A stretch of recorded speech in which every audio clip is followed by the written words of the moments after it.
Okay, we're back. This is Math 200. We're looking at the review for chapter 7 and 8. This video is going to cover problems 7 through 18. The first one did 1 through 6. 7 through 18. The ones that are circled, 8, 9, 10, and 11, made the test. So let's take a look. We've got the square root of 3 times the square root of 6. That is the square root of 18. And now what we're going to do, they want it in simplest radical form. So we're going to break that one down into perfects and leftovers. And then the square root of 9 is 3. So 3 square roots of 2 is the correct answer. There is another way to do that. We could break it down into 3 times 3 times 2, and then say this takes groups of 2 to get out, but only one lives, and that one's stuck. So 3 square roots of 2. That's another way to do it without doing perfects and leftovers, all right? So 7 didn't make the test, but it sort of did because we have almost the same problem in number 10. And so let's take a look at 8. That one we're going to break into perfects and leftovers. So the square root of 9 and the square root of 3 is the leftover, and the square root of 25 and the square root of 3 is a leftover. Still a big old plus in between it. And so now look, we have 3 square roots of 3 plus 5 square roots of 3. And so now I want you to go back and think of when you worked with x. Remember, if you had 3x plus 5x, you just told me that was equal to 8x. Well, I need you to do the same thing here. 3 square roots of 3 plus 5 square roots of 3, those are like terms. So we're just going to add the coefficients and say that is equal to 8 square roots of 3. All right. Number 9, same dog, different fleas here. We've got perfects and leftovers. So perfect here is 36x squared. Remember, even powered is perfect if it's a square root, it is. And then the leftover here would be 2x. Here, there's a minus still there, and there's still a 4 on the outside, it's times. Perfects here are going to be the square root of 4x squared, and the leftover is going to be, what, 2x? So let's evaluate this perfect square. That is 6x square roots of 2x minus 4 times 2x times the square root of 2x. So let's fix this. 4 times 2x. We have 6x square roots of 2x minus 8x square roots of 2x. Wow, that's a mouthful. And now, look, x square roots of 2x, x square roots of 2x. Those are like terms, just like when we added like x, y, z, and x, y, z, as long as the variables were exactly the same with the same powers, you could add them up. Same deal. This is exactly the same with the same powers. We can add them up. So 6 minus 8, well, I actually subtract them off. Negative 2x square roots of 2x. All right. Let's take a look at this one. We're going to multiply. So we got 14 times 7. That's going to be, what is that going to be? 28 carry the 2, 98. So the square root of 98 minus the square root of 14. Only 98 has a perfect square hidden in it. It's 49 times 2 minus the square root of 14. And so 7 square roots of 2 minus the square root of 14. That one we can't break down any further. So that's just going to stay like that. So the reason you couldn't leave it the square root of 98 minus the square root of 14 is because 98 could still be simplified. All right? Okay, let's do this one. So we got the square root of 6 minus 1 square roots of 2 plus 2 square roots of 3 minus 2. And then we're looking for like terms, but I don't think there are any. These are all different. So that's it. There's just 4 different things being added together there for your answer. All right, and there is one like that on the test, so don't be freaked out. People often second guess themselves on that one because they think, oh, I must have done it wrong because I didn't get to combine any like terms. Same with number 10. No, there's going to be a couple like that. There's going to be a couple where you get to combine like terms, like this one and this one. But then there's going to be a couple where you multiply them out and you can't do a thing with them. All right? Let's press on. We'll finish up here. 12 is 6 over the square root of 3 plus 4. We want to rationalize the denominator in that. 13 is solve it. 2. That one won't be that hard. 14. That's solve it. That one's going to be a little harder. Y plus 1 equals y minus 1. So 13 and 14 are both solved, but this one's much harder than this one. And then, I think we could squeeze in one more, 15 here. 15 down here as the square root of negative 60. All right, so let's take a look. When they want us to rationalize the denominator, that means they want me to write the denominator with no square roots on the bottom. And so I have to do kind of a special thing here. I have to multiply it by the conjugate, So the conjugate of the square root of 3 plus 4 is the square root of 3 minus 4. And then whatever I do to the bottom of a fraction, I got to do the same thing to the top. So look, on the top, I'm not going to do anything. I'm just going to leave it 6 times quantity square root of 3 minus 4. On the bottom, however, look at what happens. I get the square root of 9. I've got minus 4 square roots of 3. I get plus 4 square roots of 3. And I get minus 16. Well, check it out. This and this cancel. No more square root. The square root of 9 happens to be perfect, so that's 3. So on the bottom, I have 3 minus 16, which those are like terms. I can combine the like terms. So on the top, I'm going to leave it 6 times the square root of 3 minus 4. And on the bottom, 3 minus 16 is negative 13. And that's it. Done. If you want, you could distribute and make it 6 square roots of 3 minus 24, but you don't have to. All right?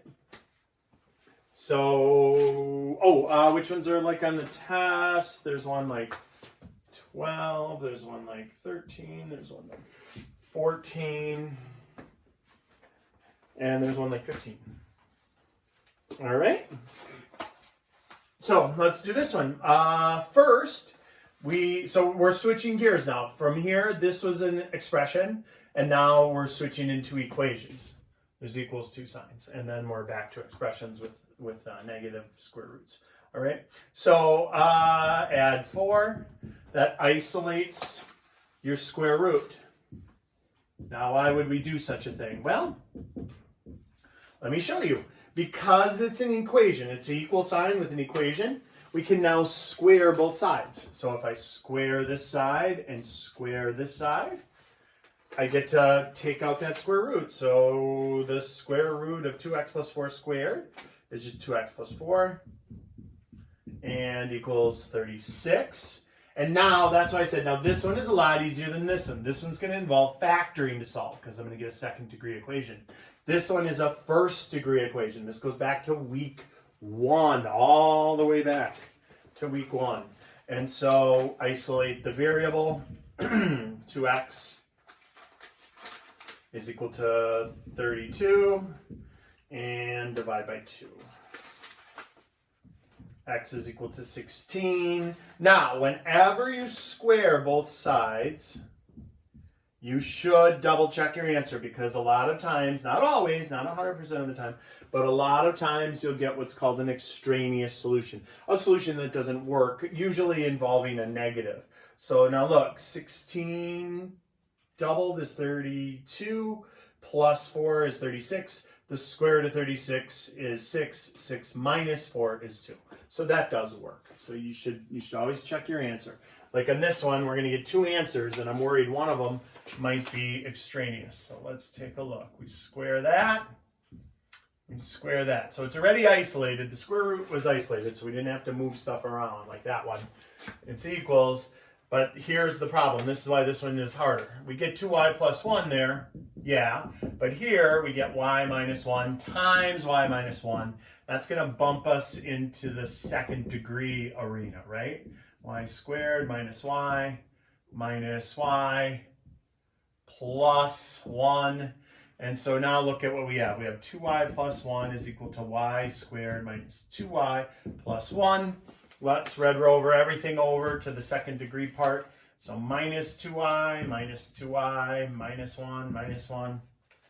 And so this is what we have. We have 0 is equal to y squared minus 4y. So unlike this one, I can't isolate the variable and just divide out what I need to divide out. I have to factor. So I have a second degree thing. So we got to bust out our sweet factoring skills.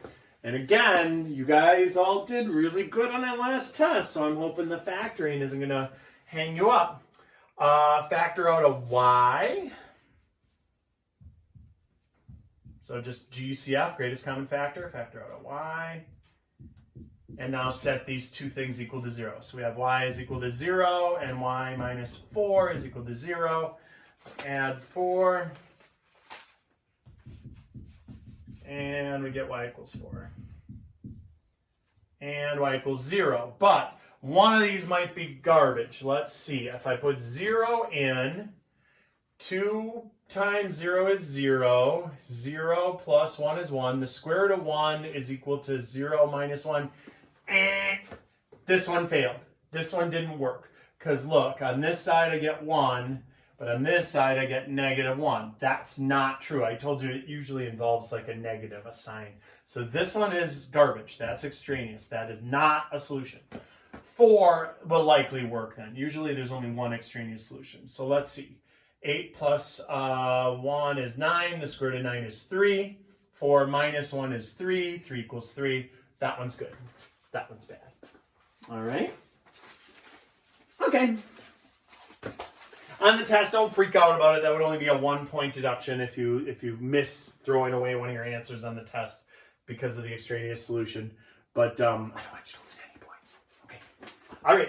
Let's look at the square root of 60.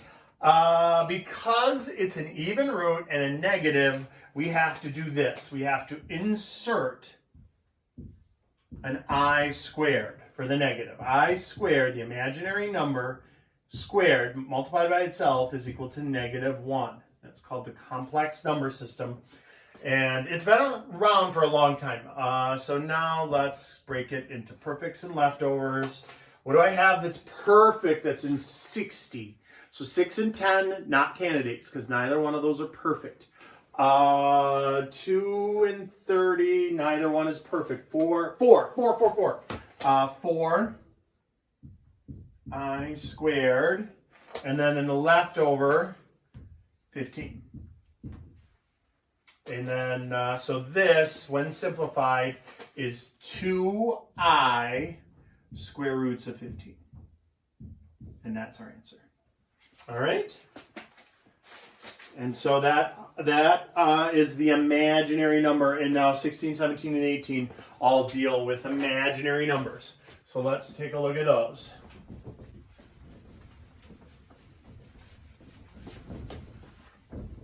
So again, I'm going to circle the ones that made it to the test, so you know which ones to focus on. 16, 17, and 18. 18 is going to require a little more oomph. So 6 plus 7i minus 12 minus 3i, and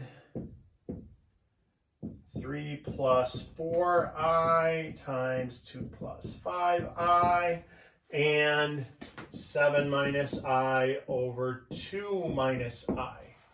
All right. So simplify and write the answer a plus bi. Okay, so let's do it. So this one, oh, which ones made it? 17 and 18.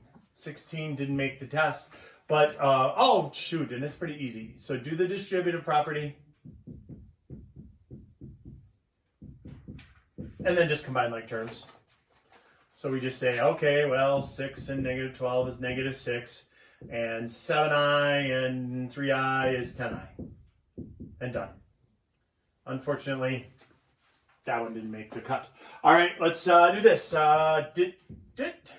So distributive property twice, or FOIL, whichever way you want to look at it. 6 plus 15i plus 8i plus 20i squared. But remember, it's imaginary. I squared is negative 1. So that isn't going to stay 20i squared. That is going to become negative 20. These we can put together.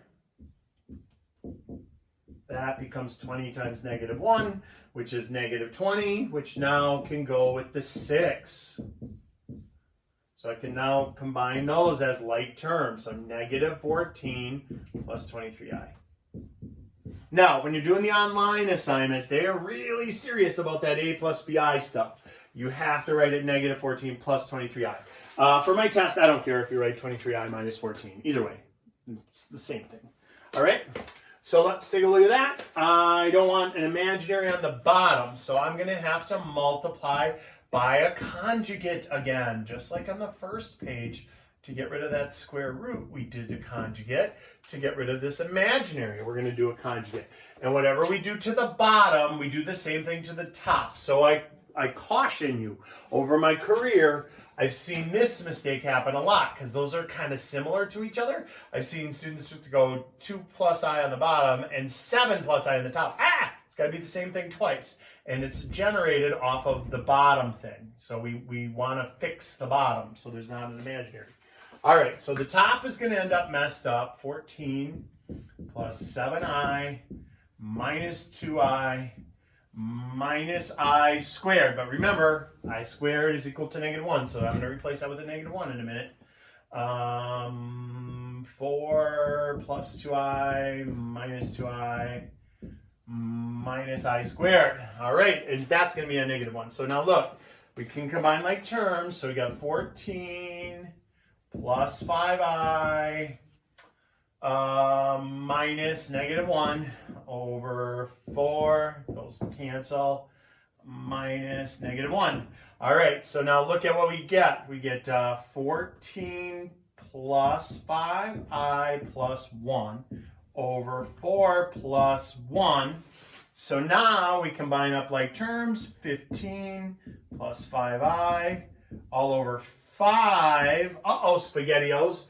We can reduce this. So again, in the book, they don't like to leave it like that anyway, but I wouldn't let you leave it this way either because you could reduce it by a factor of 5, both top and bottom. So look, I think it's easier if you split up the band, right? 15 fifths plus 5i fifths, and then reduce it. So that's 3 plus 1i, or just I, 3 plus I. That's the correct answer. All right. On the online problems, even if this worked out to be like 7 on the bottom, they don't want you to leave it 15 plus 5i over 7. They want you to write 15 sevenths plus 5i sevenths as your answer. And so make sure to always split up the band for them. This one we had to split it up just to reduce it. And if that were like 13... or something like that, I'd be fine with you leaving it just 13 on the bottom and writing it as a, like, how physics people write it. All right. Okay, next video will be 19 through 22.